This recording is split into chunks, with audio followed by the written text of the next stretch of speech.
that? We'll start with him. He's going to be okay. He just got rolled up on his surgically repaired foot, and just caution and precaution, and just wanted to make sure he was and will be 100% moving forward. So we just was more precautionary in that game than anything else. So he's not in a boot or anything like that? No, he's nothing like that. He was good. Got his treatment today, and and it's more to sometimes peace of mind with players, especially coming off of a repair, like that. Just rest their minds a little bit that everything's going to be okay moving forward. Was there a part in that game yesterday that you thought about putting him back in? Seriously? We have that discussion right away. They took him in the dressing room, checked him out. I think they even tweaked some shoes and different things, to see. And then once he came back out, it was just a matter of just having conversations with him. You think about putting him back in, but at that time we knew probably not the best thing, for him as a player and his health. So just made the decision to keep him out of the game. Would we call it? I'm sorry, one more minute on that. So are we just calling it a sprained ankle? Is that sort of what you guys? It's about what it is, sprained foot. Yeah. So just to be clear, it's a different type of injury than the Liz Frank? Yeah, no, it's totally different. Okay. It's more of a sprained foot than it is on that Liz Frank. And yeah. do you think Darryl will be ready this week? We got to get him. We got to get him some touches this week in practice. We got to get him caught up. We spend these next couple of days, meeting with him and getting him going. So I think it's possible that obviously work him in practice, but could be a player that we might need for the game. How's that surface at Detroit, as artificial surfaces go? Is it a hard one to run on sometimes? I haven't been there. It's been a while since I've been there. I remember the last time we were there it was pretty good. It was a really good surface to run on. So I would anticipate nothing really being out of the ordinary, with that. Going with 3 safeties yesterday, was that more of a matchup thing, or is that something you're going to kind of keep doing going forward? It's you kind of do that with teams that get into their 22 personnel and bigger personnel groups, 13 personnel, things like that. It's something that we see 3 safety looks, sometimes against our offense, when we get in certain personnel groups, but it's kind of a week-to-week package, for the defense. After taking some time to kind of review yesterday's game, how good was Trevor Lawrence's performance?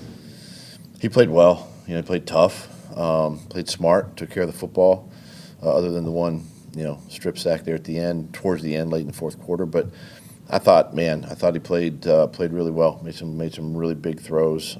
Took a step in the right direction. As I mentioned after the game, and great for his confidence. Obviously, a win like that and the way we won, I think can just build more confidence within the team. How big is that final drive for his confidence moving forward? You guys have been in that situation, but to really put it all together that way. Yeah, I think it's been 8 times, I think, this season that we've been in that situation, and it's just good. It's good for the whole team to be able to finish the game, right? We talked about that during the week. You talk about it all the time, but just learning how to finish, learning how to win a game just goes a long way for everybody's confidence. Does Luke Forder's fumble recovery kind of get lost in the euphoria of all that? That's a huge play. You lose the ball there, the game's probably over. But great awareness by him to be on there, be on point and get on that football, and then, be able to keep us on the field at that time was big. You mentioned it some yesterday, but what can you say about the offensive line, just how they performed? They played good.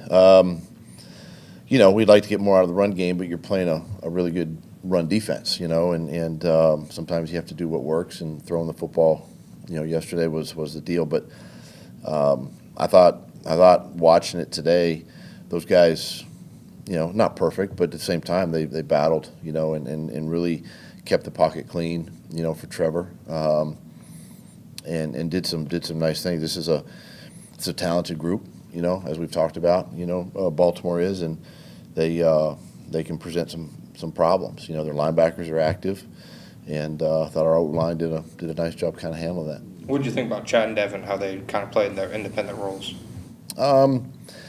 Chad did well, first time. Didn't think the game was too big, for him. He really settled in and, You could see the communication, getting lined up, all of that. And then when Devin came in, with the three-backer look, Devin was good. Devin was fine. So, I think right now it's something that we can continue to, build upon with both those players. Well, yeah, he had a big day. Do you think the change next to him really allowed him to kind of go out there and play a little bit freer? I think it's possible, I also think that, Mike did a nice job of just simplifying some things, defensively, so the guys can play freer too. There's not as many moving parts, out there on defense, and the guys really just settled into their roles, But I think having Chad there, did maybe kind of calm some things down, for Foye to free him up on some plays, and he played aggressive. He played downhill. Made some. It's great on that fourth down stop, there in the game. So all of that with a little bit of the simplification, helps the whole group. Playing as many guys as you did on defense yesterday, just between the three safeties, three linebackers, and Buster and Campbell at cornerback. What does that say about how those guys really prepared and how they were all ready to go? Yeah, I mean that's just it. You carry 53 for the week, and then you got to come up with 5 guys that have to be down each week, and then it just depends on the team you're playing and the matchups, right? And then giving guys opportunities to play, and it was really good to see, between Buster and Campbell. Wasn't a lot of action their way, but for the most part they played within themselves and did what they were asked to do, which is good, and then. Having the 3 linebackers, which is something new, for us this year. But against this type of offense, you got to have that kind of stuff, and it just helps with the growth of the players and the kind of the growth of the defense. Yesterday was a big win. How important is it to follow up on that moving forward? I think it's big. It's this is a week-to-week business, short-term memory. You come in Monday and you watch it and you make the corrections and you put it to rest and you're on to the next, and it's you just gotta erase, kind of what you did last week. Remember, I think, but at the same time, you got to move forward and you got to approach this, independently of last week. It's another set of challenges, for the team, and you got to go on the road. You got to do it again. You're going to be in a dome, loud.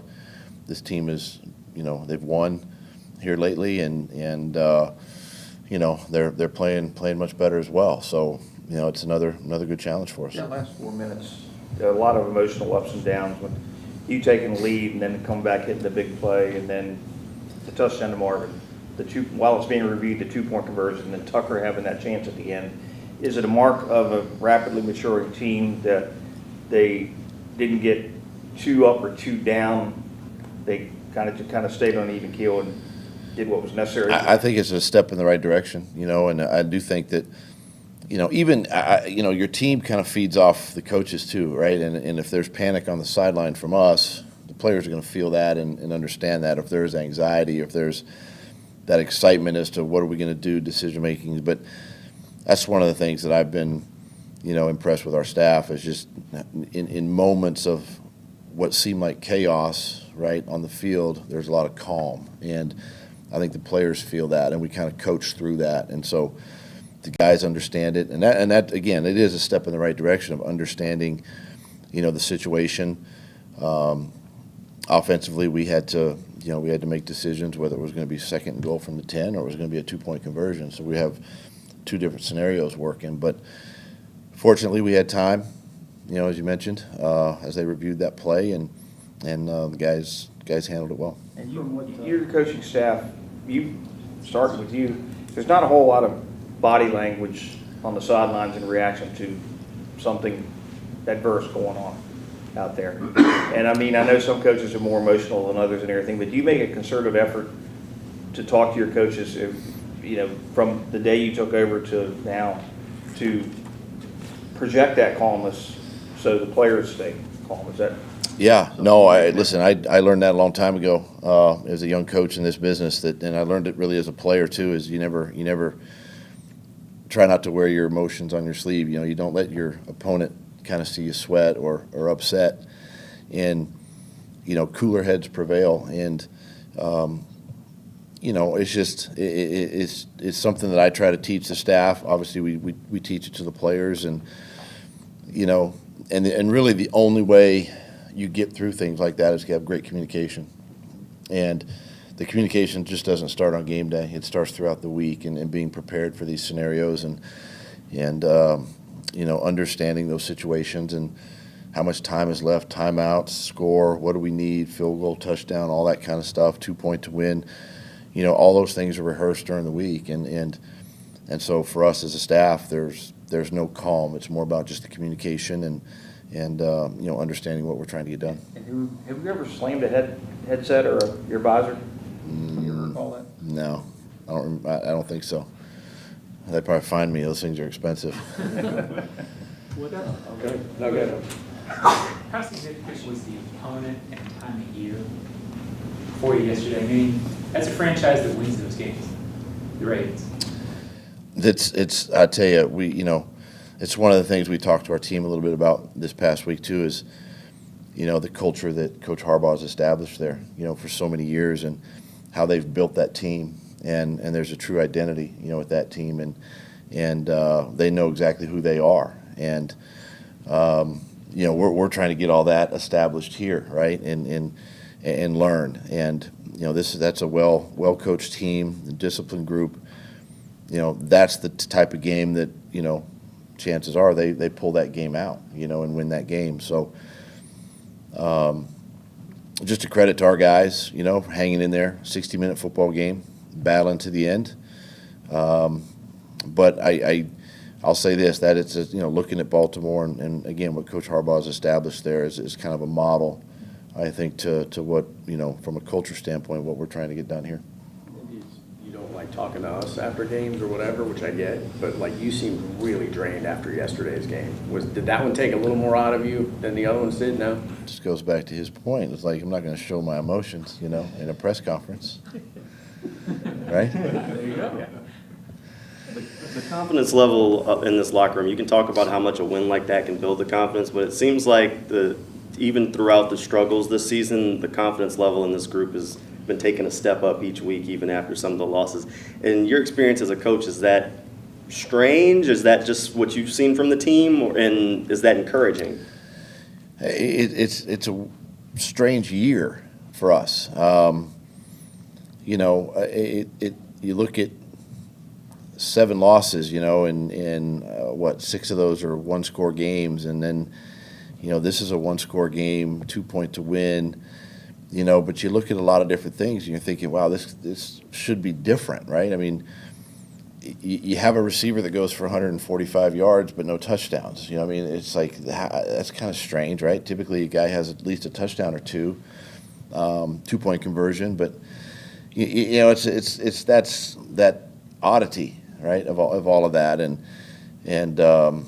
but you know what? We just guys I'm just amazed by the guys, how they, regardless of what happens, the outcome, they're either happy or they're mad, but they learn to put it behind them and get focused, on the next challenge, and that's what I've seen, and that's what's encouraging as we move forward. And then you have a win like we did yesterday, can only enhance the process. Does that let you know you have the right core in place? It does. It does. You got the right leadership. You got the right guys.